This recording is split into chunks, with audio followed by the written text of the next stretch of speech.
So everybody knows, or has at least heard, that Jesus did miracles. When you hear Jesus did miracles, what's the first one that comes to mind? You don't have to say it, don't have to say it out loud, but think of that. What's the first one that comes to mind? And I was thinking, like, imagine there was a Family Feud game, and that was the question. Like, a bunch of people were polled, and Jesus did miracles. What are the top ones? I think probably, ding, walk on water, probably number one. That's what most people think of. Others, got a little more Christian background, might say rose from the dead. That's a biggie. Okay, we'll throw that in there. But I bet you somewhere in the top 5 is going to be, he fed 5,000 people with 5 loaves and 2 fish. Somewhere in the top 5 is going to be this miracle that Jesus did of feeding this multitude of people with really nothing. I think that's going to be in there. We're studying through the Gospel of Matthew here at the Gathering House. We go verses and chapters, and we just follow it along, studying the Gospel. And today, we bump up against Matthew's version of the feeding of the 5,000. So if you got a Bible, turn with me to Matthew 14. If you don't, we've provided Bibles on the tables, and there's a stack of Bibles on that teal table there, and there's stacks of Bibles everywhere. If there's spares on the tables, hand them back to somebody. Some folks like to pull their phone open and look at get their Bible on their phone. That's okay. Some of you are on Facebook. I won't be mad, but oh well. That means I'm boring, okay? Anyway, so let's go to Matthew chapter 14. Now, it's interesting because of all the miracles Jesus did, some are only recorded in one gospel, sometimes in 2. There's only a handful of miracles that all 4 gospels, Matthew, Mark, Luke, and John, record. And usually when scholars talk about it, they say, well, all 4 recorded it. It usually means that one's a big deal. Pay a little more attention. And guess what? The feeding of the 5,000 is in all 4 gospels. So let's take a look at them, and we're going to read the stories. Matthew chapter 14. We'll start right there and read through how Matthew's version of this encounter. Verse 13. When Jesus heard it, he departed from there by boat to a deserted place by himself. But when the multitudes heard it, they followed him on foot from the cities. And when Jesus went out, he saw a great multitude, and he was moved with compassion for them, and he healed their sick. And when it was evening, his disciples came to him saying, "This is a deserted place, and the hour is already late. Send the multitudes away that they may go into the villages and buy themselves food." But Jesus said to them, "They do not need to go away. You give them something to eat." And they said to him, "We have here only 5 loaves and 2 fish. And he said, "Well, bring them here to me." And then he commanded the multitudes to sit down on the grass. And he took the 5 loaves and the 2 fish, and looking up to heaven, he blessed and broke and gave the loaves to the disciples, and the disciples gave to the multitudes. So they all ate and were filled. And they took up 12 basketfuls of the fragments that remained. Now those who had eaten were about 5,000 men, besides women and children. That's Matthew's version. Mark tells us the same story, gives us a couple extra details. Mark chapter 6, flip to Mark. Matthew's the first gospel, Mark's the second one. So go a few pages back and we'll go to Mark chapter 6 and about verse 30. Mark's version, same event. Then the apostles gathered to Jesus and told him all the things, both what they had done and what they had taught. And he said to them, "Come aside by yourselves to a deserted place and rest a while." For there were many coming and going, and they did not even have time to eat. So they departed to a deserted place in the boat by themselves. But the multitudes saw them departing, and many knew him and ran there on foot from all the cities. And they arrived before them and came together to him. And Jesus, when he came out, saw a great multitude and was moved with compassion for them, because they were like sheep not having a shepherd. So he began to teach them many things. And when the day was now far spent, his disciples came to him and said, "This is a deserted place, and already the hour is late. Send them away that they may go into the surrounding country and villages and buy themselves bread, for they have nothing to eat." But he answered and said to them, "You give them something to eat." And they said to him, "Shall we go and buy 200 denarii worth of bread and give them something to eat?" But he said to them, "Well, how many loaves do you have? Go and see." And when they found out, they said, 5 and 2 fish. And then he commanded them to make them all sit down in groups on the green grass. So they sat down in ranks, in hundreds and in 50s. And when he had taken the 5 loaves and the 2 fish, he looked up to heaven, blessed and broke the loaves, and gave them to his disciples to set before them. And the 2 fish he divided among them all. And so they all ate and were filled, and they took up 12 baskets full of fragments and of the fish. And now those who had eaten the loaves were about 5,000 men. That's Mark's version. Luke has a version in chapter 9. Let's take a look at Luke's. Same story, chapter 9, verse 10. And the apostles, when they had returned, told him all that they had done. And then he took them and went aside privately into a deserted place belonging to the city called Bethsaida. But when the multitudes knew it, they followed him, and he received them and spoke to them about the kingdom of God and healed those who had need of healing. And when the day began to wear away, the 12 came and said to him, "Send the multitude away that they may go into the surrounding towns and country and lodge and get provisions, for we are in a deserted place here." But he said to them, "You give them something to eat." And they said, "We have no more than 5 loaves and 2 fish, unless we go and buy food for all these people." For there were about 5,000 men. And then he said to his disciples, "Make them sit down in groups of 50. And they did so, and made them all sit down. And then he took the 5 loaves and the 2 fish, and looking up to heaven, he blessed and broke them, and gave them to the disciples to set before the multitude. So they all ate and were filled. And 12 baskets of the leftover fragments were taken up by them. It's Luke's version. Now John, he has a version too. Let's read his, because we might as well. We can just finish the last one and read them all. That way you'll be able to say, "Oh yeah, I've read the whole story. I've read every story about the feeding of the 5,000. I read it all." John chapter 6, beginning verse 1. After these things, Jesus went over the Sea of Galilee, which is the Sea of Tiberias. And then a great multitude followed him because they saw his signs which he performed on those who were diseased. And Jesus went up on the mountain, and there he sat with his disciples.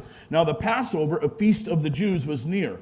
Then Jesus lifted up his eyes, and seeing a great multitude coming toward him, he said to Philip, "Where shall we buy bread that these may eat?" But this he said to test him, for he himself knew what he would do. And Philip answered him, 200 denarii worth of bread is not sufficient for them, that every one of them may have even a little. And one of his disciples, Andrew, Simon, Peter's brother, said to him, "There's a lad here who has 5 barley loaves and 2 small fish, but what are they among so many?" And then Jesus said, "Make the people sit down." Now there was much grass in that place, so the men sat down in number about 5,000. And Jesus took the loaves, and when he had given thanks, he distributed them to the disciples, and the disciples to those sitting down, and likewise of the fish as much as they wanted. So when they were filled, he said to the disciples, "Gather up the fragments that remain so that nothing is lost." And therefore they gathered them up and filled 12 baskets with the fragments of the 5 barley loaves which were left over by those who had eaten. Then those men, when they had seen the sign that Jesus did, said, "This is truly the prophet who is to come into the world." Let's pray. Jesus, we are here studying this story of something that you did, this miraculous thing that you did when you walked on the earth. And all these centuries later, we're going to look at it and examine it and we're asking ourselves, Lord, what is it you want me to know about this? What does this have to do with my life, and what direction would you send me in? So as we study your word and look at it today, would you empower our minds by your Holy Spirit? Would you awaken our hearts by your love and your truth? Would you direct our steps based on this story that you are leaving through the centuries for all times and all civilizations and all cultures since you walked the earth? This we pray in your name. Amen. All right, so interesting, cute little Sunday school story. Jesus dividing the loaves and the fish.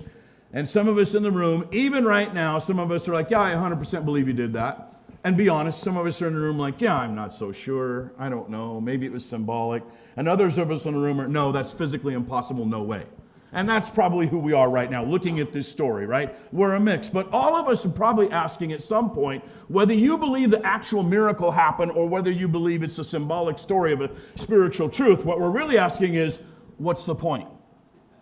What's the point of this? I mean, even if he did it, and I, by the way, 100% believe Jesus did this, the real question is, so what? Right? One meal for one shot. I mean, it's cool that it shows off his power. It's cool that it shows off that he's Almighty God in a human body and can do anything he wants and feeds these people. But surely there's got to be a bigger so what, because an awful lot of human beings have starved to death since that time.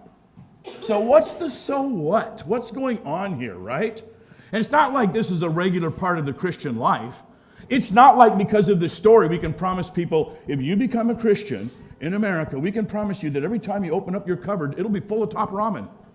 No matter how much top ramen you eat, don't worry. It'll always be filled. That's the Christian life, right?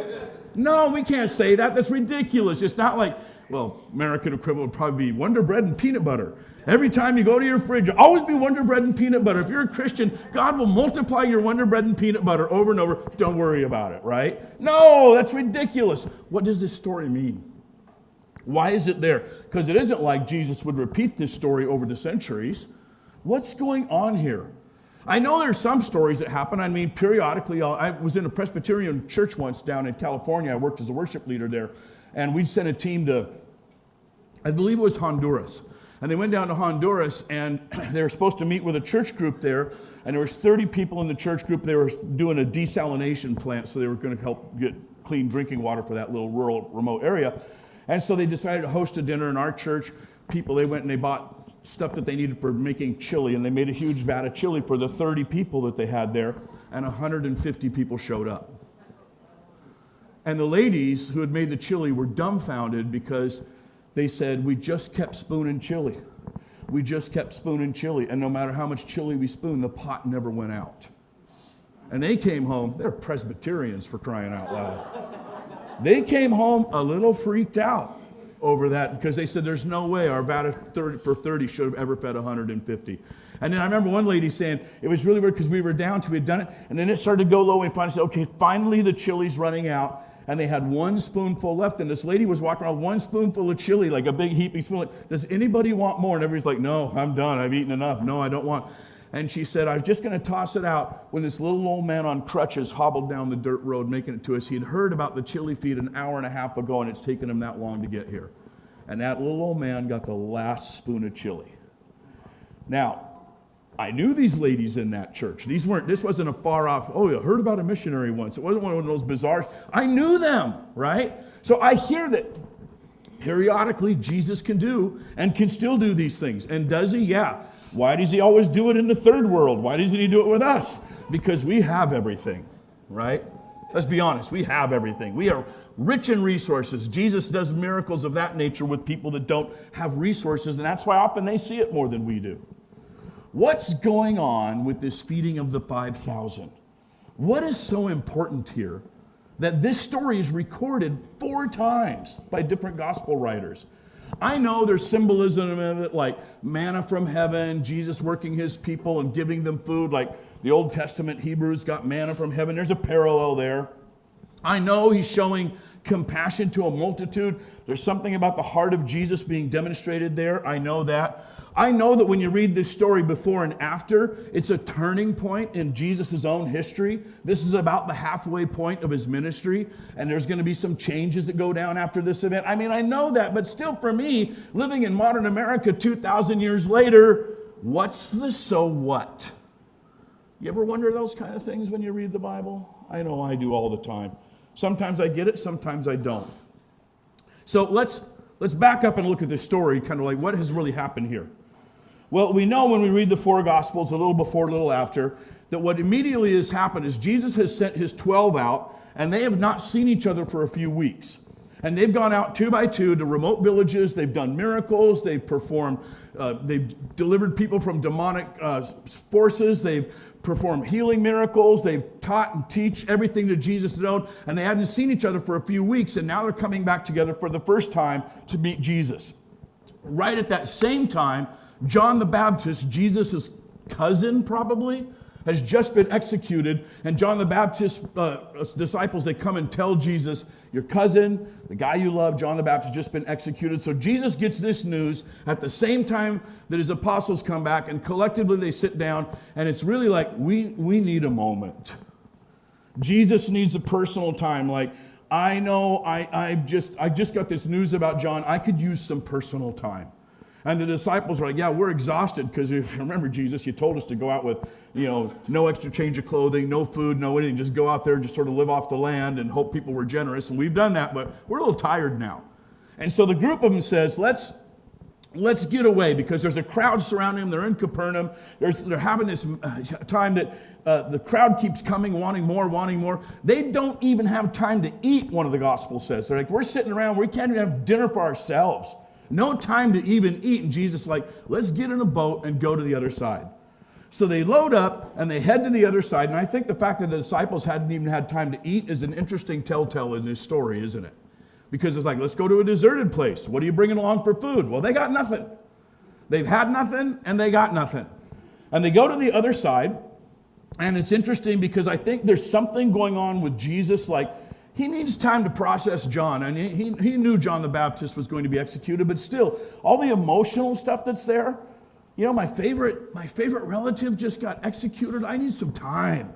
He's thinking that, right? And he says, let's get a rest. So they go to what's one of the Gospels calls it a deserted place. One calls it a lonely place. They all agree it's a place where there's not a city or town. One said it was the territory of Bethsaida. Those were city-states in those days, which means you might have a city over here, and it owned all the land kind of around the city. So they're in a far-reaching area of the city of Bethsaida, but there's nothing there. And so they go out there, and what's interesting is Jesus has this huge crowd. And by the way, some people are trying to say that, this crowd is following him, trying to get their own need met. There's some truth to that, but he's in Capernaum, and I think I got a video of or a picture of Capernaum from the ancient times. That's the ancient city of Capernaum that would have been Jesus' day, right on the Sea of Galilee. And you can look across and see the other side of the Sea of Galilee, or at least a portion of it. And so what Jesus is like, let's get in a boat and let's cross over to the other side and leave these folks behind so we can have some personal time, right? That's what he's saying. And meanwhile, the crowd knows where he's going, and they run around the entire lake to get there before him. And some scholars are looking like, where is this? Like, Sea of Galilee, it's like, well, it's about 4 miles across and about 10 miles to run around. You're like, you're kidding me. So all of these people, they're rowing the boat across 4 miles, could have had a headwind, could have spent some time on the water. But it sounds like the way the story unfolds, they get to the other side, and these crazy people have run ahead of them. And they're already there waiting, and more keep coming. So they go up on this hillside, and there's when they spend a little time. They're like, I'm sure if I'm one of the disciples, I'm mad. I don't know what you'd be. I'd be mad. I'd like, dang it, you people. We just left you. Didn't you get it that we didn't want to see you? We left for our time. This is our personal time. And these people so desperate, so torn, so whatever their emotional and physical state is, they ran around the lake to the other side 10 miles to get ahead of them. Now, I'm looking at that time frame and I'm thinking, I don't know, maybe it's the next morning. 10 miles, not like you're going to cover that in a short amount of time. How long would it take you to run 10 miles, right? Well, it would take me a long time. And some of them brought their wives and kids with them, right? Because we only know the men were 5,000. So some had wives, some had kids. I mean, they're making this journey to be there. And I'm sure when Jesus gets out the boat, a few of the fastest runners are already there. And they're like, oh, great, here they are. That's what the disciples are thinking, not Jesus. Great, here they are. They're getting out of the boat. We haven't eaten. We wanted some personal time. We needed to talk, and we're not going to get it because you guys keep showing up, right? And the crowd just keeps growing and growing with people that are there. And it's interesting because all the texts say Jesus was moved with compassion for these desperate people that he saw. These lonely, desperate people. Mark says they were like sheep without a shepherd. That's how Jesus saw them. Meaning they had no guidance. They had no one looking over them. The political figures, the powers that be, the rich weren't taking care of the working class people. Rome wasn't taking care of them. The religious ordered system of the high priest wasn't taking care of them. They were sheep with no shepherd. Nobody's protecting us, caring for us, looking out for us. When we're desperate and we can't get to greener pastures, nobody's helping us find something better. We are lost people, just food for the slaughter here. And no one cares about us. And that's how Jesus saw them. As helpless, lonely, and desperate. And so he's sitting down there, and according to the writers, he does two things. One is he's teaching them. He sits them down to teach them. But along the way, he took time out also to perform a lot of miracles and do some healings for people that needed a healing. If you're willing to run 10 miles around the lake to get your healing, you're desperate, right? you got a bum leg or whatever, or your eyesight's going or whatever, you're like, I don't care how far it is, I'm going to get there because Jesus is going to heal me. You're desperate. And so Jesus is healing them. And at some level, I think this compassion of Jesus, I think this is true even today. Jesus never sees crowds, he only sees individuals. Jesus never sees a crowd. He never sees a group. He looks across. I'm sure when Jesus is talking and he makes eye contact and he sees faces, he knows everybody's story, right? Jesus knows everybody's name. He's sitting there in this crowd of 5,000 men, probably a total crowd of probably 10,000 people. And he doesn't see the crowd, he sees the individuals. And because he knows their stories and sees them and sees the desperation and the plight, and he knows the back history of each one just like he knows yours and mine, his heart goes out. His heart goes out. And about the same time, late in the day, the disciples finally say, okay, we're having compassion on these people too, because we've been out here a long time and there's nothing to eat. They didn't have time to eat when they left. They just rode the 4 miles across. They got to the other side, and it's this desolate, lonely place, meaning there's nowhere to buy food. There's no shopping malls. There's no Burger Kings. There's nowhere to go get anything, right? And so what are we going to do here? And they finally have compassion. It's late in the day, and they go to Jesus late in the day, and they say, hey, look, if we're going to help these people, we need to tell them to go away. Because they're hungry, they're tired, we got nothing, they got nothing, and there's nothing here. So we need to send them out so they can find remote villages and farms and out-of-the-way places and hillside stuff and go see if they can buy some food from a local farmer or a local tiny village of 14 people or whatever, right? So their compassion is now going out to the crowd too. And they're saying, we need to get them something to eat. They're starting to see the desperate need of the crowd as well. And so they say to Jesus, we got to send them away. We got to tell them to go get something, right? In other words, we see this desperate people and somebody should do something. But we got nothing to do. We got no resources. We don't have anything at all because we were hungry over there, didn't have time to eat. We rode across the lake. There's nothing here. We got nothing. They got nothing. But we see it. Just send them away, Jesus. They got a chance to eat if you just send them away. Somebody ought to do something, and it ain't us. That's really what they're saying. And Jesus is like, well, first he asked Philip, because if you know the story of Philip, he's actually from that region. So he asked Philip, hey, where are they going to go buy food? Philip's like, I'm from this side of the lake, man. There's nowhere to get food. That's really why he's asking Philip. And he's like, well, even if we had 200 denarii, how would we buy enough food for these guys? 200 denarii is about $15,000, right? So it's roughly in that range. So it's like, even if we had 15 grand to buy lunch, we can't pick up the tab for lunch. We don't even have the 15 grand. And even if we tried, this crowd is so big, if we spent $15,000 to buy lunch, everybody would only get a mouthful. And there's nowhere to buy it anyway, right? And so the other disciples all chime in too with that whole 200 denarii thing. It's like, how are we going to afford 15 grand to feed these people? And where would we spend it even if we had that money? And then Jesus does this great thing. He says, well, what do you have? What do you have, right? They're pulling out their pockets. I got nothing. I got nothing. I mean, we had nothing when we came. I got nothing now. And somewhere about that time, I'm sure some lady in the audience had packed a lunch, and she saw this issue, and she said to her little boy, she said, John, will you take this little lunch and pack it up there? Because that guy teaching, he's not eating anything, and I'm concerned, so let's make him lunch. And so she sends him up there with 5 barley loaves, which is a poor man's food. Barley was a rough, coarse grain. That's poor man's food. And 2 probably smoked or salted fish. Very common for them. Not top ramen and peanut butter, but they're common everyday thing, right?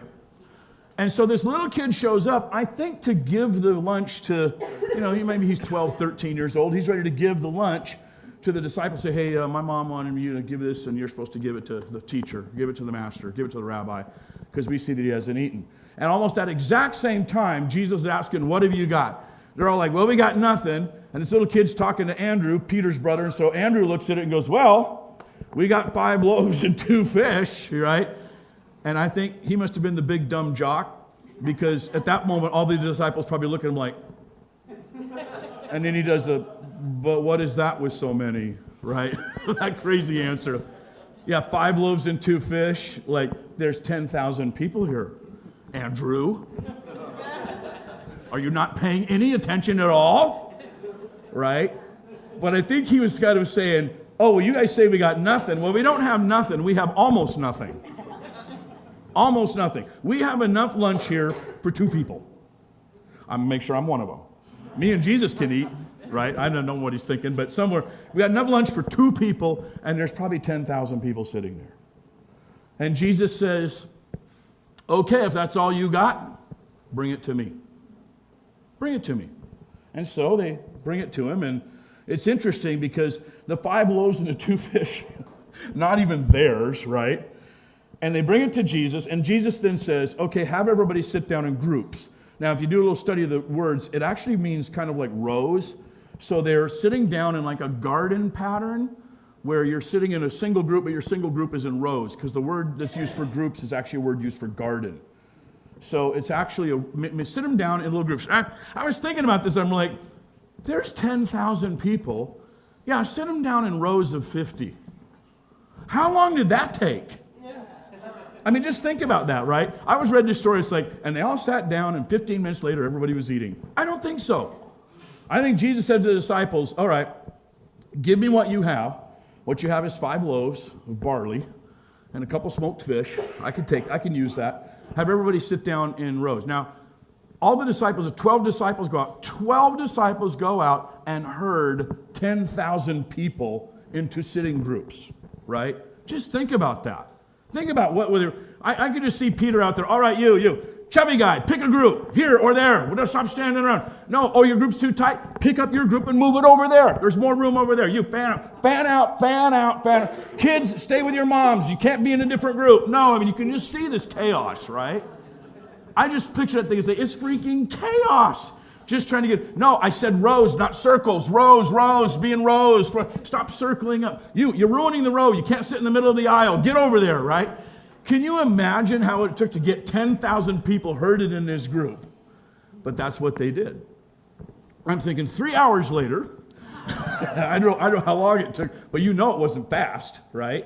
And no one quite knew what to expect.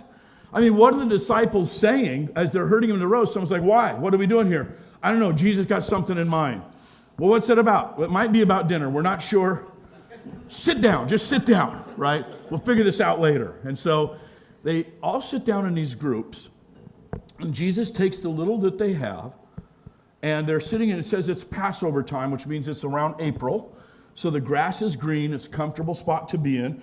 They're sitting in this grass. They're sitting down. And then Jesus takes after they're seated, after he's got a massive herd of 10,000 people in this organized situation, then he takes the loaves, he looks up into heaven, he blesses the loaves, and he blesses the fish, and he hands them back to the disciples. Somehow he breaks them and hands them to the disciples, right? What do the disciples then do? Now, I imagine, if you're a Christian, you've heard this story, you have long imagined those 12 guys, each one handed food to every individual of the 10,000. That's probably how you pictured it, right? Disciples just breaking off bread, and handing it. How long would it take 12 people to distribute food to 10,000, right? No, they didn't hand individuals. What they did is each one was responsible for a group or groups. And kind of doing the basic math in groups of 50, each disciple probably had somewhere in the neighborhood of 100 groups, which meant they had to go to the leader of that group and break off the whatever it is and hand it to that leader. That leader then did the distribution to his group. That's how it had to have happened, or nobody would have eaten that day. It would have taken 4 days to eat, right? So think about the miracle. And what drives me nuts about this is none of the Gospels actually explain what happened. They explain that a miracle was done, but they don't give us well, what did it look like? Did you reach inside the magic basket and there was always bread in there? How did it work? Or did you break off a piece of bread and hand it grew back? I break it off, I hand it, I break it off, and what did it do? I want to know what it did, and none of them tell us that. Because they were it wasn't important how it got multiplied. What was important is that it was multiplied. But think about that. How many people experienced the miracle in the distribution? Jesus is watching the 12 go, wow, every time I break off a piece of fish, the fish is whole. It's whole. And I keep doing it. And then guess what? He's got a piece of fish, and it's happening for him too.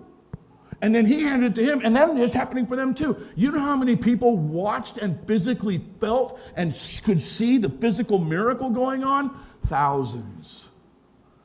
Now, a lot of people say, some modern scholars can't take that this is a miracle. So they say, well, what happened is, Jesus broke out his lunch, and everybody else was inspired by that, so they broke out their lunch too, and they all shared with everybody, like hippies on a commune, like flower children, right? And everybody actually had lunch, and they shared it with each other. So this is a lesson about sharing and smelling patchouli, burning some incense, and smoking a joint. No, that's not what happened. You know how that's not what happened? Is because if you read on in the Gospel of John, chapter 6, same chapter, they come to make him king over the miracle that he did. In fact, do I have that verse? Yeah. Then those men, when they had seen the sign that Jesus did, said, this is truly the prophet who's come into the world. Therefore, when Jesus perceived that they were about to come and take him by force to make him king, he departed again to the mountain by himself alone. They saw the miracle. In fact, if you keep reading in the Gospel of John, chapter 6, right after this, all they do is they keep asking, well, what are you going to do for us? Show us a sign. Moses gave manna to our fathers, so what are you going to give us? And what they're asking for is continual, everyday bread. I don't have to work again the rest of my life. Jesus is going to supply me free food. I can sit back and relax, and he can become the king, and I can quit working. And they're going to make him king. They knew it was a miracle. Of course, on the other hand, guys will say, oh, it was a lesson in sharing. It was a lesson in sharing. I'm like, do you think 12 gospel writers who watched Jesus raise the dead, open the eyes of the blind, the lame could speak, the dumb could talk, and he could raise the dead, you think they were impressed with sharing? You think they took time to write, oh, hey, Peter, remember the time we all shared our lunches with everybody? Oh, that was so wonderful, John. No, they didn't remember it because there was sharing. They remembered it because it was one of the greatest miracles they'd ever seen. And they were dumbfounded by it. It wasn't just sharing. So something's going on here that's absolutely powerful. The miracle is happening. The disciples see it. Each individual leader's participating in it. Each person receiving something, sharing it. And when it's done, they go over and pick up the leftovers. And the word's kind of weird in different gospels. Some say pieces, but whatever it is, actually some say it's more like not fragments of like, hey, I ate this. Here's a half-eaten piece of fish. You want the rest? I couldn't eat it all, right? It's more like, I'd only chewed on the ends a little bit, right?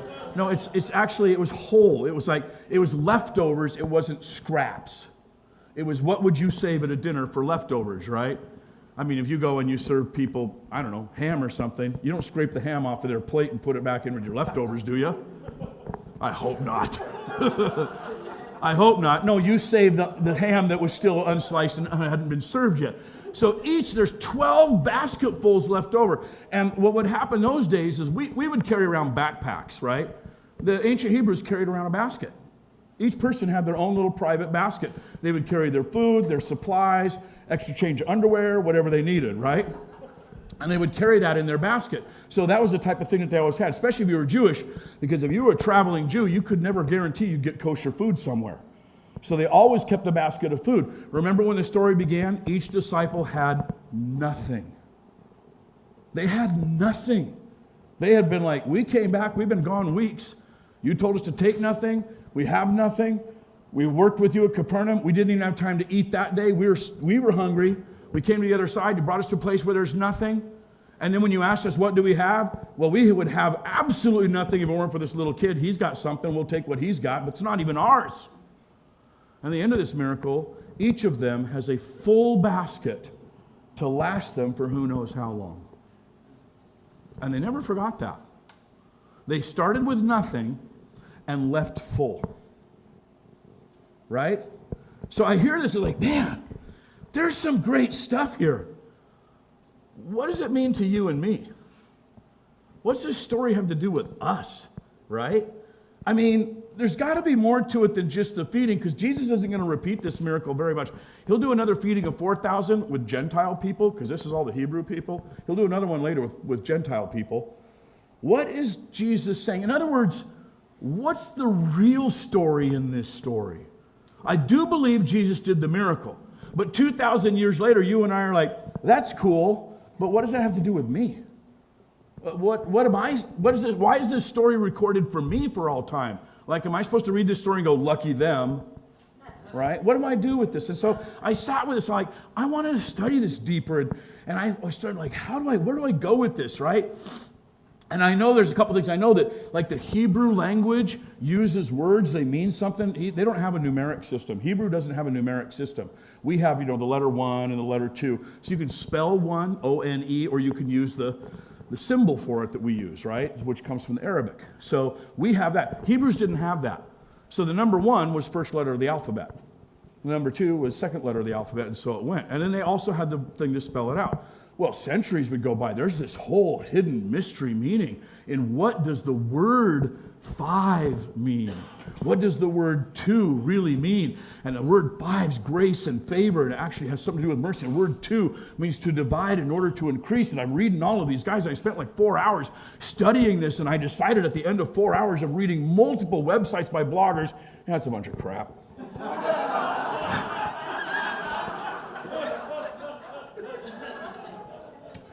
Dang it. I thought, maybe there's some great meaning here. It's like, no, these are half-wit bloggers living in their mom's basement trying to make themselves famous. There's no make-believe nonsense, so I've skipped that. I do know that physical things that happen in the scriptures, that sometimes there's physical things that God has people do, or physical things that actually have spiritual meanings. So God will sometimes have someone do something physical because he's making a spiritual point with it. So there's all kinds of stuff. When you read the Old Testament prophets, you read Amos, and it's all he sees physical things, a basket of fruit, fig trees, that kind of stuff, Jesus cursing the fig tree. Shoot, there's one Old Testament prophet, he had him hide his underwear on a hillside for a year or two. I know, I'm not even going to go there now, but you can study that in your home group Bible study, right? He had to dig a hole, put his underwear in it. It was a spiritual symbol of something, right? So I know that physical activities can mean spiritual things. So if I'm looking at what's the spiritual truth inside of this physical thing, right? What's going on here? It's interesting because right on the heels of this, Jesus is going to begin talking about how he's the bread of life who came down from heaven. Right on the heels of it. So what spiritually is he showing his disciples in that crowd? When Jesus breaks the bread, hands it to his apostles, the apostles hand it to the next tier of leaders, the next tier of leaders hand it to the next leaders, and they hand it to the next and to the next till everybody's full and there's leftovers for all. What's the spiritual lesson he's saying? Because I look at that and I'm like, well, that's pretty much how the gospel worked. That's pretty much how the story of Jesus Christ worked. The story of Jesus Christ worked with these 12 being the champion apostles telling the story, and the next tier of leaders told the story, and the next tier of leaders, and then the next generation, and on and on and on it goes till there's you and I today handed down from the apostles and the prophets. The bread of life wasn't just physical bread that Jesus was talking about. It was the spiritual bread of him, what he would do for us dying on the cross. So he does this physical thing to say, oh yeah, this is the small thing. Wait till you see the big thing. Right? But he's manifesting that. It's interesting there as he's looking at that physical sign, what's going on. And then I'm intrigued by the fact that Jesus turned to his disciples and he said, what do you have? And they say, nothing. And then at the last second, well, almost nothing. We got this. Enough lunch for 2. And there's 10,000. And Jesus is like, okay, give that to me. Give me what you have. Let it pass through my hands first, and then I'll hand it back to you. And when I hand it back to you, I want you to spread what you have and make it keep going and make it keep going. And I look at that and I think, oh, there's something in this. When the disciples finally had compassion on the crowd and finally saw their need and their hurt and finally stepped forward and said, hey, I'm concerned about this crowd because they're starving, they're hungry, they're tired, they don't have food. Jesus, somebody ought to do something. I'm concerned, and somebody ought to do something. That's when Jesus says, well, what have you got? Well, I got nothing.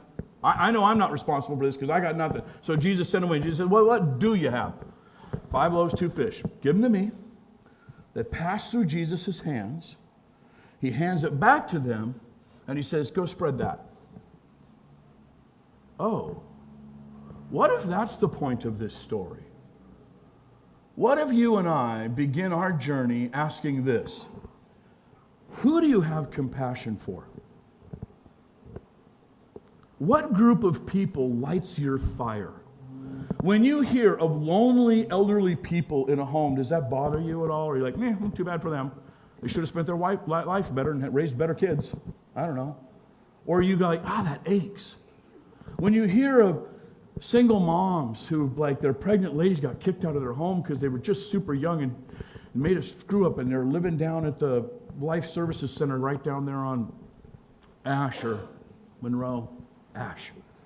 You know, does that like, God, they got nothing. They got no diapers. Their parents have abandoned them, and they're living in this thing. Does that bother you? When you hear about women, we know what the highest domestic violence in the state of Washington is right here in Spokane. That concerned you? Maybe, maybe not. You know, when you hear about shelters like Naomi House out in the valley, taking in battered women who've never had a chance in life, and every guy they've ever known has just been violent to them, and they're taking them in and they're living in that house and they're restoring their lives. Is that? When you hear about drug addiction, do you care? You're like, too bad for them. They should make better choices. I don't know. What do you care about? What group of people lights your fire? What injustice makes you angry? What thing makes you excited when you think, if only I could make a difference in one area of society, it would be? What lights your fire? Because you see, the gospel spread from us actually starts with empathy. It begins when we can see and have compassion on the hurt, wounded needs of others. When the disciples finally said, okay, this irritating crowd that stole our private time with Jesus, they're hungry and they need some help. That's the first step into the life of miraculous living. The second step into the life of miraculous living was when Jesus said, well, what have you got? What have you got to deal with homeless people?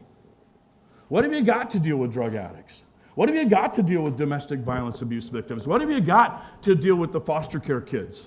What have you got to deal with whatever the need is out there in society? What have you got to deal with the younger generation, older generation? What have you got? What do you have? And most of the time our answer is nothing. I got nothing.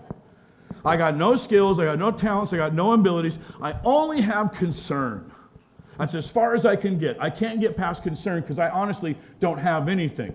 And what we usually mean by that is I don't have big, deep pockets. I don't have huge resources. I'm not a financier. I don't have these great skills and talents. I'm not a public speaker. I don't have it in me to do these huge things. And Jesus is saying, I'm not asking you whether you got huge abilities.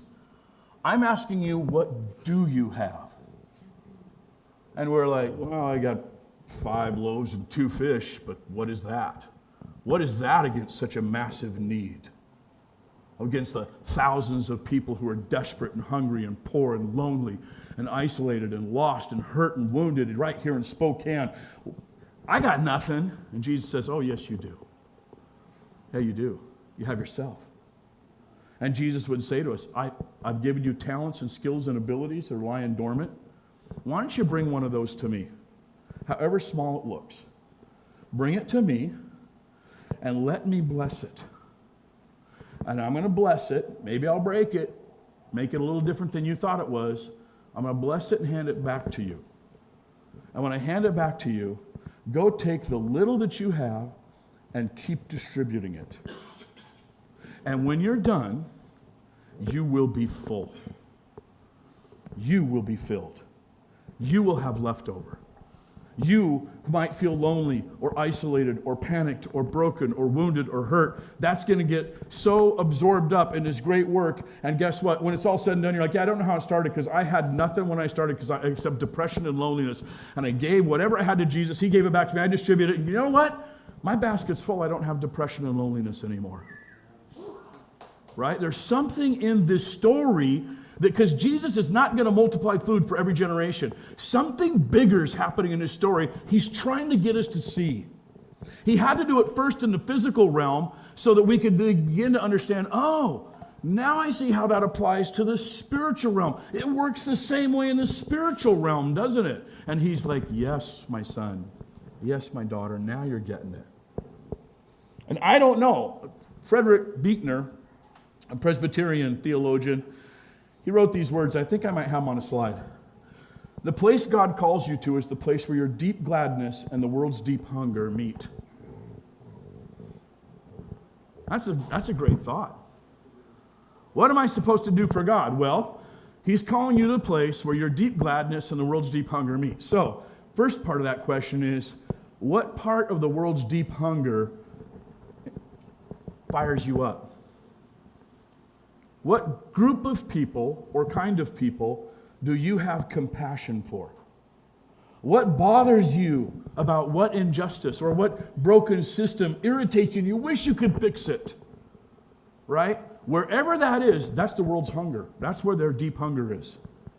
And your deep gladness is when you finally are empowered to make a change in the area you care about with the people you're concerned about. Wow. That's where God calls you. Where your deep gladness, and I love that because isn't that a basket full? Right?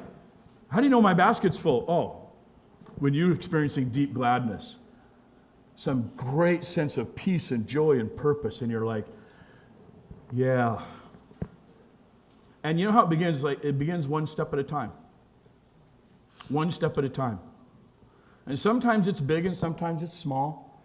And sometimes it's entry level, I don't know. My wife and I were talking about this sermon a little bit, and she was the one who reminded me, no, you just take the next step. And she reminded me of the time that we were downtown in Spokane, and the church was located down there, and one of the ladies of the church needed a kidney. Some Scottish, red-haired lady, my Hawaiian, wife with her Puerto Rican blood. And Tanya said, she needs a kidney, and I'm hearing Jesus tell me I should give her a kidney. I'm like, you won't be a match. That Irish girl and you, no way, no way. You're not going to be a match. She said, I got two. I should give a kidney. I should give a kidney. And I'm like, she's not even a real good friend of ours. I mean, she's an acquaintance, right? I don't even know if I like her, right? Do you like her? I don't know if I like her or not. Jesus said, give her a kidney. Well, okay, what are we going to do? So Tanya did the thing where she's like, well, I'll investigate. I'll find out. What does that mean? Well, there's a kidney donor program here in Spokane, so I'll go check it out. And so she goes down and checks it out. And yeah, okay, I'm supposed to fill out this form. And I'm like, fill out the form. You won't be qualified. Go. Just do it. We'll get knocked out of this horse race fast. So she fills out the form, right? Oh, yeah, you're okay. We want to run a test. I'm like, run a test. All right, just go take the test. You'll get knocked out of this horse race. She takes the test. Yeah, okay. Oh, now we got to see if you match. That Irish woman and you Puerto Rican, you're no match. No way. That's going to make, if you donate a kidney to that lady, she'd be ultra hot-headed. Puerto Rican blood mixing with that Irish, no way, man. I'm going to have to send an apology to her husband if he gets your kidney. Right? And they're a match. And then, when you donate a kidney, you have to go through a battery of psychological tests. Because if you're going to be the donor, they want to know that you are doing this for all the right reasons. And you go through a battery of psychological tests because sometimes donors think if I gave you an organ, you owe me your life and now I get to be in control of you and I get to decide what you eat, where you live, and what you'll do. And so they want to weed those people out fast. And I'm like, you won't pass that horse race, Tanya. And she passed that one. And at every step of the way, she just kept saying, well, I'll just take the next step. I'll just take the next step. I'll just take the next step, right? And she donated a kidney to Katie, right? So, and people are like, oh, was she a dear friend of you? Were you like in love? Was there this great camaraderie? Not particularly. They were acquaintances, Not sure I even liked him, right? Can you say that as a pastor? I'm not sure you're supposed to say that out loud. Oh, sure, we all think it, but you just don't say it out loud. I mean, they were all right. They were nice, right? Bought Katie 9 to 10 years of life. Actually, more than that now. Katie got a kidney, and she could finally eat a potato chip after 10 years. For the first time in 10 years, Katie didn't have to lie in her bed strapped to a machine at night because a kidney dialysis only does 10% of what an actual kidney does, which is screen the poison out of your system. And so Katie could eat a potato chip. Katie could taste milk again. Katie could actually leave her house and go away for a weekend for the first time in years. And Tanya had a bit of a setback, only going to one kidney. She's all right now. But, you know, it's like she just said one step at a time. One step at a time. So what's your deep compassion? What need are you looking at? What concerns you? It's like, well, one step at a time. Battered women with 2 little kids got nowhere to live and have abandoned. Does that bother you? Is it like everybody, it bothers all of us, but it's like somebody should do something. If you're somebody should do something, well, maybe there's like, go talk to Naomi House in the valley. Angela Slabaugh, she's super cool. She runs it. She's been on our stage, right? Go see what they're doing down there. You know, teen pregnancy, girls getting knocked out of their homes, don't even have diapers for this kid that they're about to have, don't have any support structure at all. Right down the hill. Go talk to them. I'm concerned about homeless people or drug addiction. I can introduce you to all kinds of people. Take whatever the next step is. Whatever the next step is, the only step you need to take. Because, see, that's giving it to Jesus, and then he will slowly give it back to you. And he'll say, take the next step, take the next step, take the next one. Until you find yourself in your deep gladness doing something about where the world's hunger is. Right? That's what's happening. I got one going on in my own life right now where I got nothing. I don't know what to do about this. Several months ago, this guy named Satish emails me. He found the Gathering House sermons online. He stumbled across one called Understanding Christianity, the Fall, Understanding Christianity, the Rescue. And he saw these online. He saw these sermons. And so he's in this remote part of India. And he wrote me this email that basically said, I really love your emails. He speaks kind of broken English. But he's in a remote region where there aren't any pastors who are trained or educated. He's a pastor and he's not educated, right? And he's like, would you train us? I'm like, you're in India and you speak Telugu. What? I don't have anything. You're way on the other side. I got some connections with the Hindustani Covenant Church through our denomination on the other side of India. But you're on the wrong side of India. I don't know what to do. I think I got a picture of Satish's ministry, the Jesus Grace Children's Ministries. Yeah, that's Satish with a tie right there. Now, since that time, he and I have emailed a lot, and we've actually done a WhatsApp chat and done some FaceTime together, right? He's got this he had some kids that were lost and abandoned, and he did have a little ranch, a little farm, so he opened that up, and now he has 65 orphans living on like they're all on bunk beds stuffed into a small room that's probably about the size of where those pillars are that way, about that. That's it. 65 kids on bunk beds. I'm like, well, what organization are you with? None. Well, who helps you? I mean, are you with the denomination? No, I don't have any help at all. I'm just doing this. Well, how much food do you go through? He goes, well, between that and the widows, about 2 tons a year of rice. I'm like, what do you mean the widows? Oh, well, we're in India, and so, if a guy gets tired of his wife, he could just boot her out. He gets to keep the kids, or sometimes he boots out the wife and kids and gets somebody else, and she can't go back to her family because that's a major disgrace, and so they wander the streets alone. And so I've taken in a bunch of widows, too. So we got widows and orphans, and they stay here, but we don't do the school. Someone else does the school. I go through 2 tons of rice, and could you come and train us? Because we've got these 200 pastors, none of whom have a Bible education of any kind. Oh, and by the way, during COVID, some of the pastors died because they couldn't get care. And of course, India is not going to make big news for people dying. They got so many of them. And he says, so now their wives stand under a tree in a village where there's no clean running water, and they just read the Bible, and they're trying to share the gospel, and that's the pastor of the village. Could you train us? And I'm like, somebody ought to do something. Right? I'm feeling it. Like, now, if you ask me, have I ever cared about India in my life before? I'm like, India, yeah, somebody ought to do something. But when you start to feel it, you know what I'm saying? Something starts burning. You're like, dang it, I can't seem to forget Satish. And then he emails me sometimes, and I email him, and I think I got a couple more pictures of. There's his orphans sitting in rows, like people at the feeding of the 5,000, right? And they're walking one at a time, handing them their little spoon of rice, Satish, and giving them their rice with these orphans in the rows and in the villages where they can't get clean water, and praying with these people. They're just starving for Jesus. They're starving for the gospel. I'm like, well, what do you mean? He goes, well, I'll throw out a thing saying, anybody want to come hear about Jesus? And he's got, in the next slide of pictures say, yeah, a couple hundred people will show up. 300 or 400 people will show up just because they want to know about the Bible. Because I live in a place where the monkey's God, the elephant's God, the tiger's God. There's God, everything's a God. And so I'm trying to talk to them about Jesus, and they don't really have a concept of God the Father yet. And so I'm just preaching the Bible, and I'm not educated because I've never had any Bible training. I'm not educated. And could you train us? Could you train us? And I'm like, no, I'm in Spokane. Sorry, pal, right? What do I say? And so I think the next one's a one-night meeting, and he was like, well, we've had, and then recently he finally said, because he took my videos, and he said, and this is the way he talks. I got this email, November 2nd. This is the one from November 2nd. He said, my precious friend. That's how he always told me. I want to tell him, we Americans don't talk like that. But I'll take it for now. We hope that you're doing well there. I and all our orphans and all our ministry pastors and all of our church members every day praying for you and for your precious family there. Through Prayerfully, I am going to conducting pastors meeting on date 8th of November, 2023, along with 356 pastors in Forest Street Place. I am inviting pastors and pastors' wives for meeting. I am planning to share all your preaching messages with them, and I am going to presenting all your ministry pictures with them.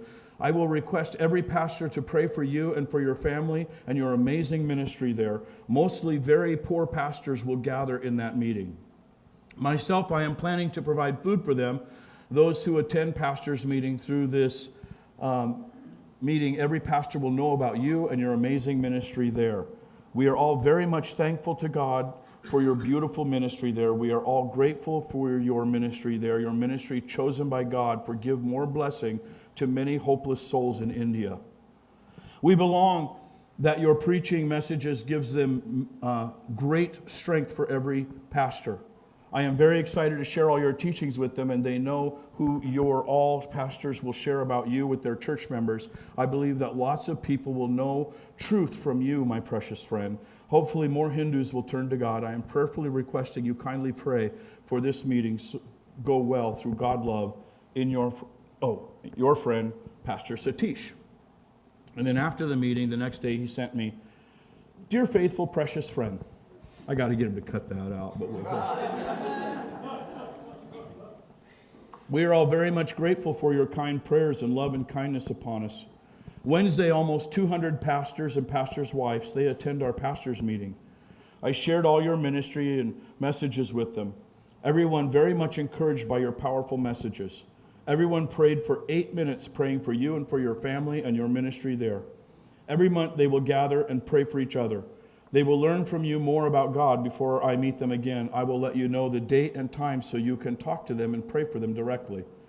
They are very poor and needy pastors working with us. Kindly pray for their ministries in India. Kindly keep them in your daily prayers. In our ministry, I'm feeding the orphans and widows. Please pray for their needs. Kindly share about us with your ministry there. We want everyone's prayers and love and support. I'm prayerfully requesting you kindly encourage us and teach us about the Bible. Somebody ought to do something, right? What do you do? Like, can I do that? I'm on the other side of America. I think maybe. I'm not good at making videos.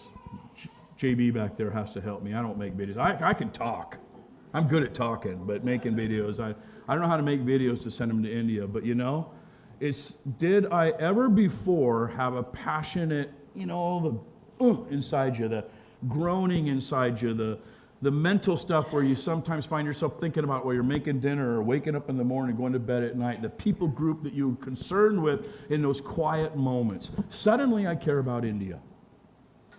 And it grieved me when I heard some pastor's wife is standing under a tree in a village with no clean drinking water, reading the Bible, hoping that she can get it and other people can get it too, and calling that a church under a tree in a village with no clean drinking water. And several things about saying that bother me. And that bother is the prompting of the Holy Spirit to say, somebody ought to do something. Isn't that how it works?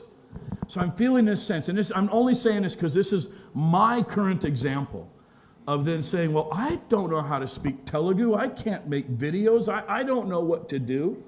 And Jesus is going, well, what can you do? Like, well, I can teach the Bible. All right, give me some of that. Let me take it from there, right? And I'm intrigued because, we post our videos. Hi, all of you online. We post our videos online of every service that we do. And I get a whopping 19 views. I'm almost a celebrity. Another 900,755 views, and I'll be in the realm of beginning entry-level celebrity, right? 19 views. That's what we get, right? And so, I got nothing. And Jesus is saying, what do you have? What's Jesus saying to you? What people group's lighting your heart up right now? What concern are you feeling? What if you could make a difference somewhere in the world, with who or what institution or system would you like to make a difference? That is Jesus talking to you. That is the Holy Spirit prompting you. That's already the move of God in your life. And then your first thing is, well, I got nothing. I don't have time. I don't have energy. I got no skills. Jesus will be saying to you, what do you have? And you're going to say, only 5 loaves and 2 fish. You got no skills, talents, abilities, resources of any kind. I don't have a big bank account. I don't have connections. He'll say, what do you have? Just give me what you have and let me take it from there. That's the point of this story for us. That's what Jesus did, this physical demonstration while he walked the earth. He did it in the physical realm to teach us something about our spiritual lives. He wants to direct you to be alive and experience your deep gladness when you're doing something about the world's greatest hunger. Let's stand and close in prayer.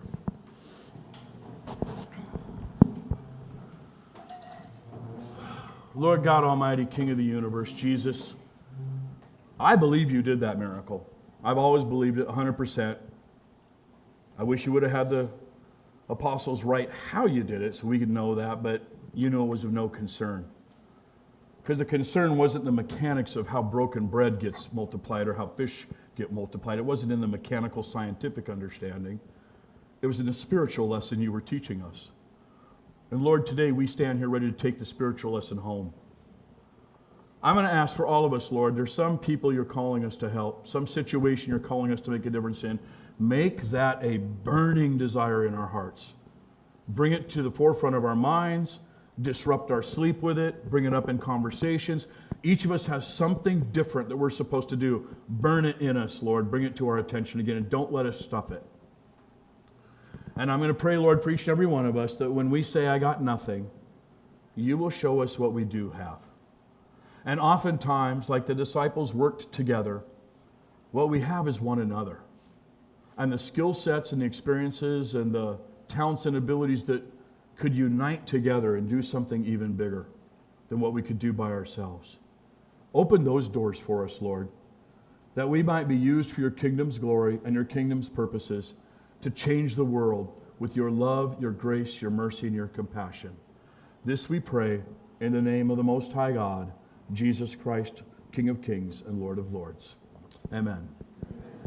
All right, God bless you guys and have a fantastic Thanksgiving.